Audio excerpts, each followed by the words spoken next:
Oh, snippity snip snap. What's up, everybody? Welcome back to an MMA Breakdown Podcast audio edition. Cowboy Donald Cerrone will be versing Mike Perry, slated for UFC Denver. Two badass dudes. According to SureDog.com, Mike Perry has an MMA record of 12-3. He's on a one-fight winning streak, losing his last two. And Cowboy Donald Cerrone is 33-11 with a lot of losses as of late. He's on a 3-4. He lost 4 out of his last 5 fights. But I will tell you this, guys, that Donald Cerrone, every time he shows up to whoop ass and just be aggressive. That's basically what he does. He doesn't care who he fights, when he fights, where he fights, but he's going to be fighting in his backyard of Denver, Colorado. So you know the dude's going to come out swinging like a savage. Cowboy Donald Cerrone for the win, baby. And everybody keeps talking about Conor McGregor versus Khabib Nurmagomedov. Is that fight really going to happen? Is it not going to happen? Do you want to see it happen? Nurmagomedov versus McGregor. They say it will be the biggest fight in UFC history. It will be a barn burner. It will be a brawl for all. But for myself, stop talking about a guy who has not fought since 2016 when he fought Nate Diaz. The dude is not going to fight. I don't think he's ever going to return. And if he does, he'll prove me wrong. But for myself, I will definitely say Khabib will smash him on the ground. But will this fight ever happen? Yeah, okay. Yeah, right. And UFC featherweight contender Brian Ortega says he has been compensated for his UFC 226 bout. So I'm assuming they paid him his money because Max Holloway had to relinquish his fight due to either a concussion or drinking too much water. So at least the UFC is doing it in their right part, saying, yeah, we'll pay you the money that you deserve because you did try to compete, you did make weight, but Max just couldn't make it to that fight. And Alex Gustafsson has said he will fight Daniel Cormier, even if he has to go up to heavyweight to fight Daniel Cormier. He'll go up there, and the heavyweight division is a division where Stipe Miocic was just whooping ass, running the division, was on a 3-fight title reign.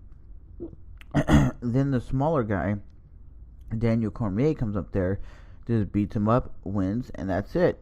So I think if Daniel Cormier stays at heavyweight, he's doing something that John Jones never could do, win 2 titles.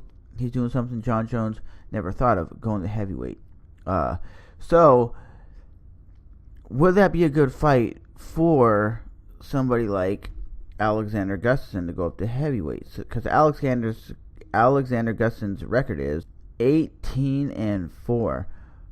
He is currently the number 1 lightweight in the world. He has 1 performance of the night and 4 fight of the night. That's a lot of bonuses, dude. He's on a 2-fight winning streak, and he's also the number 1 contender. But his last time he lost was against Daniel Cormier in 2015. So in the last 2 years, he's only fought twice. So he's fought once in 2017, which was May of 2017. So is he gonna ever get a title fight? I don't really know if he's gonna get a title fight or not, but he does have a 18-4 record. And Daniel Cormier has a 21-1-0 record. He is currently the lightweight champion, currently the heavyweight champion. Fight of the night bonuses, 3 with performance of the night, and 2 fight of the night.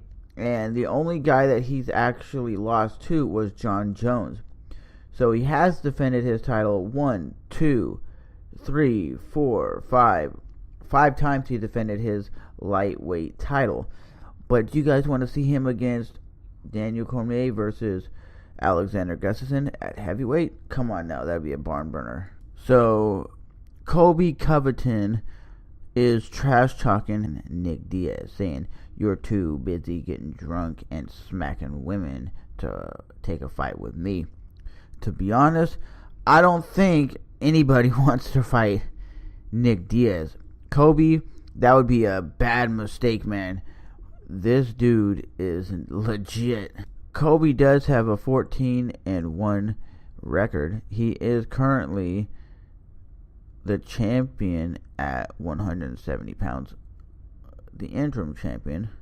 And the last time Kobe lost was at UFC 194. So that's a long time ago. That was Aldo versus McGregor. And Nick Diaz has a 26-6 MMA record. But as of late, he's had a significant amount of losses. He lost to Carlos Condit, to GSP, and basically lost to Anderson Silva. But they say it's a no contest. But before then, he was on a 11-fight winning streak, beating Frank Shamrock, beating BJ Penn, Paul Daly. The list goes on and on. KJ Noons. He was the Strikeforce featherweight champion. He was the guy that people said was a beast. Would you guys want to see him back in the cage? I want to see the Diaz brothers literally come back and fight, you know. The Diaz brothers are one of the baddest bunches of fighters there ever was. They come. Brendan Schaub's like, I don't need you. I don't need the UFC. I think Dana White is so mad that Brendan Schaub is so successful, has a great podcast, has millions of people liking him. He's making money, and he's doing it without the UFC. And Brendan Schaub saying, dude, if it wasn't for the Fertitta brothers, you wouldn't be nobody either, because you're just a guy who rode the coattails of these millionaires, and now look at the UFC. They can't even break 500,000 pay-per-view buys. They're not doing much. They're putting on these garbage-ass fights with CM Punk and Mike Jackson that suck. They're wanting Brock Lesnar back. They want Ronda Rousey back. They want Conor McGregor back. But without these three guys, the UFC is putting on boring-ass cards. And Brendan Schaub saying, hey, I'm doing my thing. You do your thing, dog. Stop hating. Which Brendan Schaub has all the right in the world, because he's doing success. He's being successful. Dana White, his UFC right now, is not successful. But that is the MMA breakdown. Thanks for listening. Bye-bye.